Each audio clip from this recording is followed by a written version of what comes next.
My name is Dr. Anthony Levatino. I'm a practicing obstetrician-gynecologist, and I performed over 1,200 abortions. First, I'm going to describe a first trimester medical abortion. This is a procedure in which the mother swallows pills in order to terminate her baby, and it is performed up to the 9th week of pregnancy. The procedure involves 2 steps. Step 1. At the abortion clinic or doctor's office, the woman takes pills which contain mifepristone, also called RU46. RU46 blocks the action of a hormone called progesterone. Progesterone is naturally produced in the mother's body to stabilize the lining of the uterus. When RU46 blocks progesterone, the lining of the mother's uterus breaks down, cutting off blood and nourishment to the baby, who then dies inside the mother's womb. It is important to note that even after it has been taken, it is possible to reverse the effects of RU46 and save the baby if progesterone is administered. The sooner, the better. Step 2. 24 to 48 hours after taking RU46, the woman takes misoprostol, also called Cytotec, that is administered either orally or vaginally. RU46 and misoprostol together cause severe cramping, contractions, and often heavy bleeding to force the dead baby out of the woman's uterus. The process can be very intense and painful, and the bleeding and contractions can last from a few hours to several days. While she could lose her baby anytime and anywhere during this process, the woman will often sit on a toilet as she prepares to expel the child, which she will then flush. She may even see her dead baby within the pregnancy sac. At 9 weeks, for example, the baby will be almost an inch long, and if she looks carefully, she might be able to count the fingers and toes. After she has disposed of her baby, the woman may have bleeding and spotting for several weeks. Bleeding lasts, on average, 9 to 16 days. 8% of women bleed more than 30 days, and 1% require hospitalization because of heavy bleeding.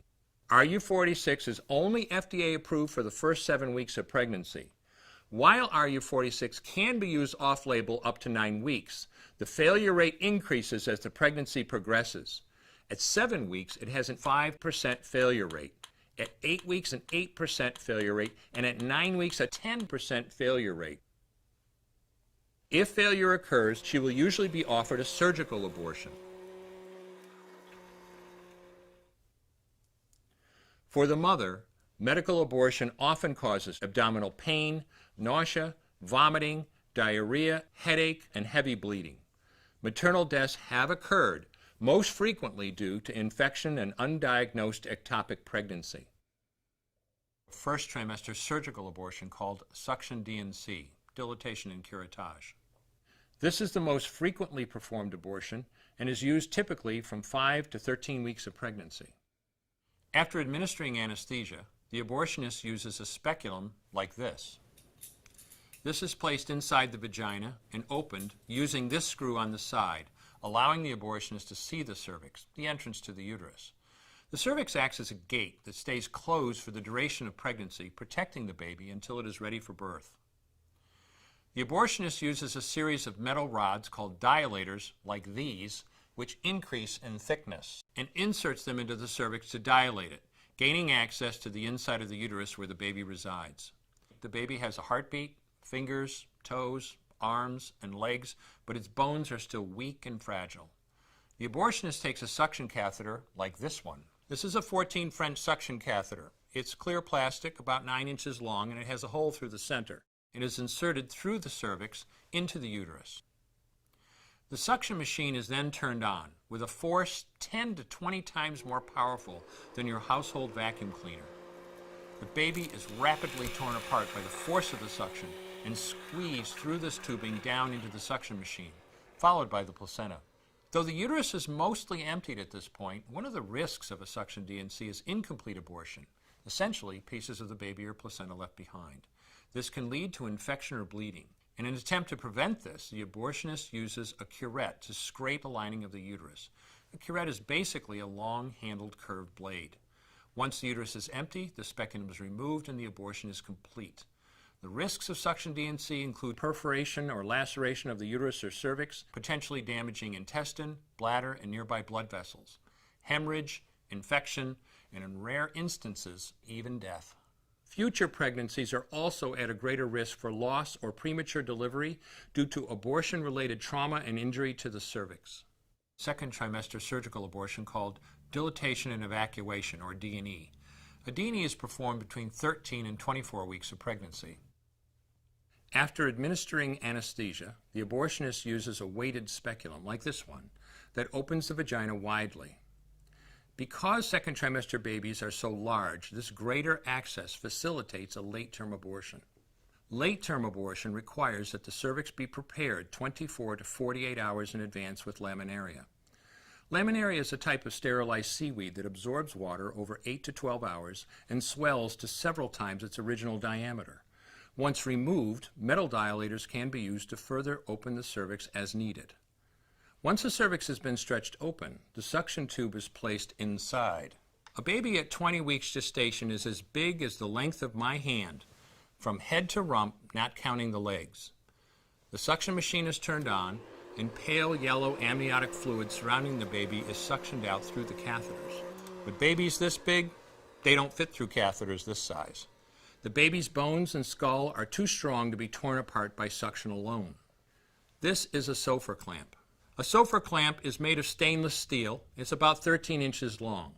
The business end is about 2.5 inches long and a 1/2 inch wide, and there are rows of sharp teeth.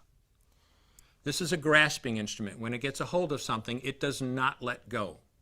The abortionist uses this clamp to grasp an arm or leg. Once he has a firm grip, the abortionist pulls hard in order to tear the limb from the baby's body. One by one, the rest of the limbs are removed, along with the intestines, the spine, and the heart and lungs. Usually the most difficult part of the procedure is extracting the baby's head, which is about the size of a large plum at 20 weeks. The head is grasped and crushed. The abortionist knows he has crushed the skull when a white substance comes out of the cervix. This was the baby's brains. The abortionist then removes skull pieces. He removes the placenta and any leftover parts of the baby with a curette, scraping the lining of the uterus for any remaining tissue. The abortionist then collects the baby parts and reassembles them to make sure that there are 2 arms, 2 legs, and all the pieces. Once all the parts have been accounted for, the abortion is complete. For the woman, this procedure carries a significant risk of major complications, including perforation or laceration of the uterus or cervix, with possible damage to the bowel, bladder, and other maternal organs. Infection and hemorrhage can also occur, which can even lead to death. Future pregnancies are also at greater risk for loss or premature delivery due to abortion-related trauma and injury to the cervix. Finally, I'm going to describe a third trimester induced abortion, which is performed at 25 weeks to term.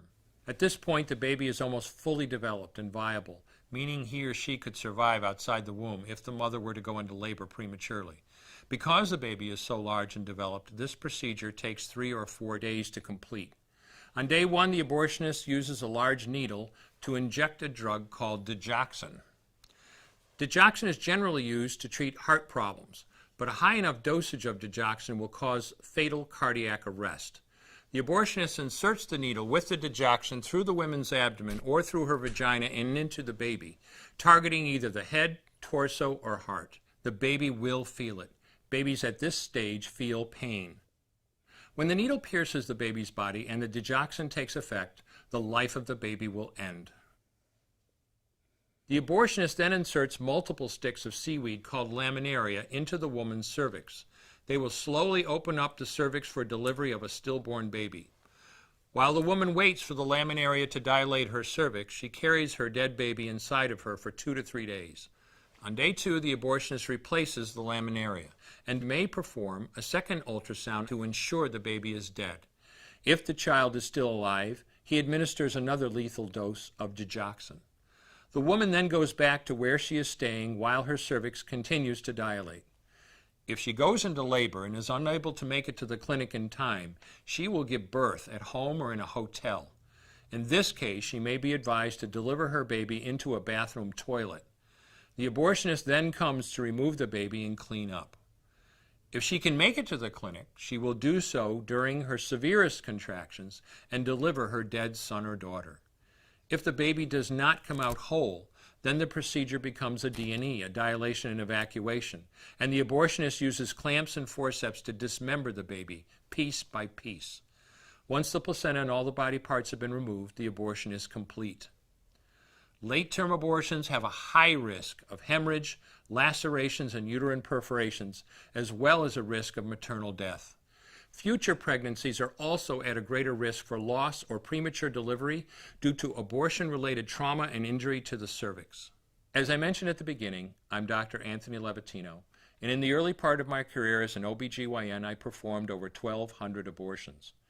One day, after completing one of those abortions, I looked at the remains of a preborn child whose life I had ended, and all I could see was someone's son or daughter. I came to realize that killing a baby at any stage of pregnancy for any reason is wrong. I want you to know today, no matter where you're at or what you've done, you can change.